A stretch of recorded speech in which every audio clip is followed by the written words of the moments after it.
Ever wonder why people will leave their job? The conversations often centers around frustrations, lack of opportunities, or they are underappreciated. But today I'm going to flip the script. Instead of telling you why people will leave their jobs, why do some people they will stay with their job? Sometimes it's not about the perks, it's not about the paycheck, it's about the cultures that your leaders have cultivated in the team. It's about the leadership skills that your leader have brought on the table. There are top 5 powerful reasons why do some people they stay with their job and they commit stronger than ever. Recently, I have read a fascinating book which is called Dear Boss, 5 Reasons Why I Am Not Leaving. This book is written by Saka Shamugans, the Managing Directors of Profitability's Business Simulation Southeast Asia. He has more than 25 years of leading experience. Without further ado, let us review the gist of the book. Reason number 1, strategy and execution plans. The organization must have the clear definitions of visions, missions, and purpose. And the author also shares the Simon Sinek's ideas on the golden circle to ensure each employee to demand their purpose at work and know what is their why within the organizations. And then he also shows that the idea of the B cube, this is something that I really like. The big block of business, the foundations of running a business, as I shown in this figure. And the connection must be drawn between the missions or purpose, the structures, the plans, and the matrix as well. He suggests that it would be good to show the big pictures of the organization charts to connect the dots between the employees so that their actions to achieve the missions or visions will be more clear and concise.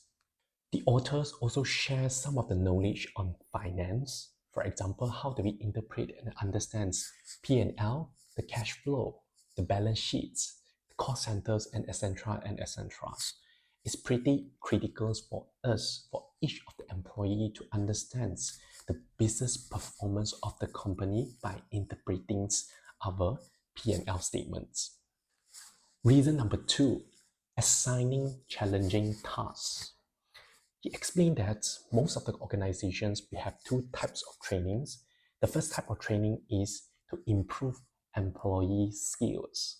And the second type of training is to improve business performance. But most of the managements, they will focus solely on the former in order to improve the business performance. However, it's ineffective because he further emphasized that each employee need to understand how is their business works, how is their business create values so that they can all coordinate together as a team like the Formula 1's pit crew or the football team. Team building activities will be only effective if the content of the team building or all the activities is highly related to your current business challenges. He also encouraged them, their employees, to update their CV in a half-yearly basis to understand what are the growth they have throughout the periods. He also emphasized that the conversations or one-to-one dialogues with your employees should be done regularly instead of annually, because this is to eliminate the effect of recency bias. The definitions of recency bias is the human tendency to emphasize recent experiences or latest events to predict the future's events. It will actually affect your evaluations on your employees' performance. Reason number 3, removing obstacles for your employees. He introduced the people bottlenecks for new joinee that should have meet up with their peers and the key people from the same department to establish an informal relationships. Addressing organization issue is much more easier if they are able to establish this kind of informal relationship before they're carrying out their tasks. And then the second point that he brought up, he shared the management style of MBWA, which means managements by wandering around. The definition of it is similar to Gamba walk, but this is Gamba in office. The manager should regularly or informally interact with their employees by dropping or visiting their workplace. Of course, this is an informal interaction. It's not dropping by to check them what are they doing. It's not micromanaging. Bear in mind.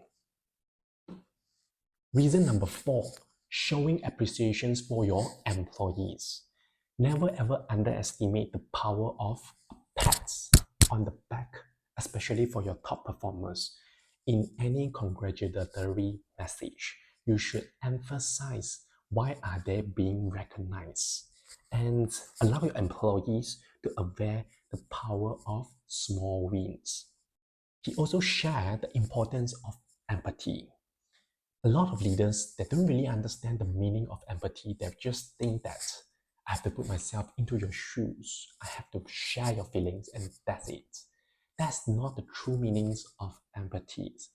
The true definitions of empathy is the abilities to address your employees' concerns and the aspirations within the workplace.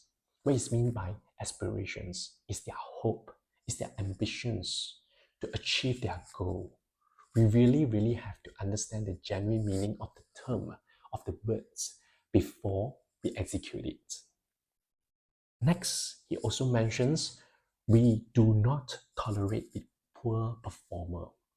Top performer and poor performer, they should not be treated equally. Sometimes the triggering point of frustrations is all due to the management or the leaders. They try to tolerate with the poor performer, and this is killing. Managing people out must be done in a very mindful approach. Employees should not be caught off guard, and they have to be explained clearly why are they being moving up. And we have to keep the dignity of the employee intact at all times. Last but not least, reason number 5, we have to practice open to feedback. The leaders, do not be afraid to ask for the personal feedbacks from the employees. How can I do better? How can I help you better? We have to be open to different perspectives, to fresh ideas. Sometimes we don't have to really be the know-it-all persons. Sometimes in certain meetings, we just have to be the moderators to moderate the discussions, and we encourage the speak up mindsets so that they will voice up their fresh ideas, and we can listen, be the listeners, and be the last to speak. Do not fret when you have a really smart and talented individuals that work under your team. We have to embrace and capitalize their strength and fully utilize their talents to contribute to the workplace. Therefore, just like suggested by the book, these are the top 5 powerful reasons why some people that will stay with their job. Sometimes it's not about the work, it's about the way they work together, the way they gel together, and the leadership skills that the leaders brought on the tables. A place that everyone could say to their boss, thank you for creating such environments that makes me truly want to stay. Isn't that a workplace that everyone wishes for? Thank you very much.